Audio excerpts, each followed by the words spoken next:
Good afternoon, everybody. It's a pleasure and a privilege to be here this afternoon to talk to you all, and a pleasure to talk on behalf of AEL. And I'm going to be talking about innovations in the mining industry. It's specifically around emulsion explosives, and I'm going to keep it as short as possible. Just if I could just make a comment on the previous speaker, it takes me back 20 years, and fantastic words spoken by that speaker. Wonderful. I'm firstly going to be talking about emulsion delivery and alternative options to getting emulsion explosives underground into a mine. And this is in a conventional mine or in a trackless mining environment. Secondly, I'll be talking about charging in underground with the underground emulsion with portable charging pumps and mainly the narrow reef. Although I must say, with the application of these pumps over the last 3 years, we've seen applications taking place in civil blasting, in massive mining environments, and in various mining applications throughout Africa. And then lastly, I'm going to talk about a replacement for the primer booster. It's somewhat the AEL's version of the Posi Blast, and I apologise for that. And I'm not going to go into the technologies around that. I'm just going to speak briefly about why it looks the way it does and why we've developed it. And then some brief conclusions. In terms of conventional practice for explosive delivery, I'm sure we're all familiar with what we see in the photo, in the picture here. We have our bays where we store our explosives. The explosives are loaded in cars. Everything is fenced off. There's no smoking. There's no unauthorized entry. We generally tie up shafts for 3 days a week for 3 or 4 hours during the morning shift, restricting what that shaft can do. That's particularly pertinent around package explosive and AMFEX environments. In a trackless environment where we've tended to have silos on the surface, we've gone down declines, what we find is that the machinery is travelling 4 kilometres to the working place and 4 kilometres back, because they generally empty the tank underground and they return on every shift. As an alternative to these options, I'd like to introduce the vertical drop system. Some of you may be familiar with vertical drop, and those that aren't, I'd like to explain to you what it's about. And it's very simplistic. And what we're saying is that in preference to delivering in a silo on surface, we will deliver to an inlet point. You see the inlet point at the top of the screen there next to the tanker. At that inlet point, we have piping systems in a borehole going underground to underground storage bays, where we store the emulsion and sensitizer separately in bundled areas, and they then feed the charging units directly. In a conventional environment, a further step to this would be to build on a package facility. We could actually package underground bagged emulsion as a spin-off of the existing tanks. We're removing explosives away from potential theft and misuse. And those are the key advantages of it. To go to deeper depths, we have now partnered with ELB Group to deliver turnkey vertical drop installations. And at this point in time, the deepest installation is at 212 meters. We have plans in the near future to go to approximately 250. In the next couple of years, we intend to be moving to up to 1,000 meters with one single hit. The second innovation I would like to speak about is about charging in underground with underground emulsion, the narrow reef. This is the pump that was developed by AEL 2 years ago. It's iteration number 10, and those are the core series of pumps.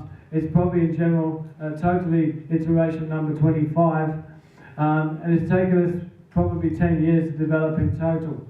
What you see there is a double piston pump which separately pumps the emulsion and the sensitizer within the housing. It has a plastic HDPE housing on top and on bottom that can be taken apart, and it has modular parts underneath it. What you see under the black lid is the emulsion tank, which is a 19 kilogram tank. And in the orange lid is the sensitizer tank, that is a 2 litre capacity. So these are taken to the faces of narrow reef workings and charging up in a manner similar to AMFEX. This is the format that we take in the emulsion down the mine currently, and an alternative to this is to use the bulk method with a vertical drop, or to take cassettes underground and then to actually bag underground. But if you, AEL does supply a bagging option where we deliver bagged product, and it's delivered in 1-ton pallets, as you can see there. What you see on the right-hand side is a sensitizer, which comes in a bottle format, and the way we operate with the sensitizer is that we keep it separate from the emulsion at all times, and we actually control that either on surface or in an underground store, so that we keep the product non-detonable. So these products are oxidizers by UN classification. Typically, when a truck leaves on a mill run to a very number of mines, it will have the emulsion, what you see under the tarpaulin there, that's all the 1-ton pallets. And at the back, there's a box where we stored all the boxes of sensitizer, and that is strapped down. We then take it to the yard and we offload it in the locked facilities on the particular mines. That's an example of the pallet before it goes underground, and it goes underground with the standard material. So there's no special requirements in terms of explosive times where we only put pallets of explosives down. This goes down with the timber, concrete, whatever. So that's typically what you would have. You have a delivery to a shaft, you receive bagged product, it goes down the shaft, it goes in on the levels, and it's stored on the levels, and you can then use it in the working stopes.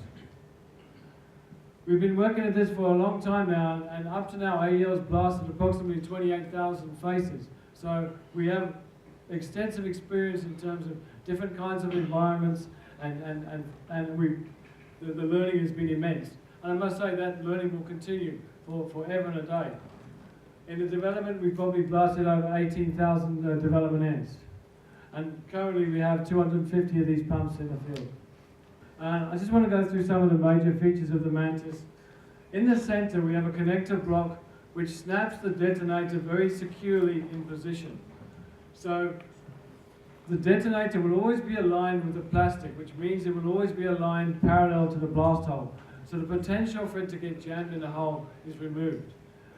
What we have also done on each end, and the product is totally symmetrical, it allows at least 7 centimeters of void where either the ANFO product or the emulsion product can completely surround the detonator, so you get maximum impact when the detonator fires.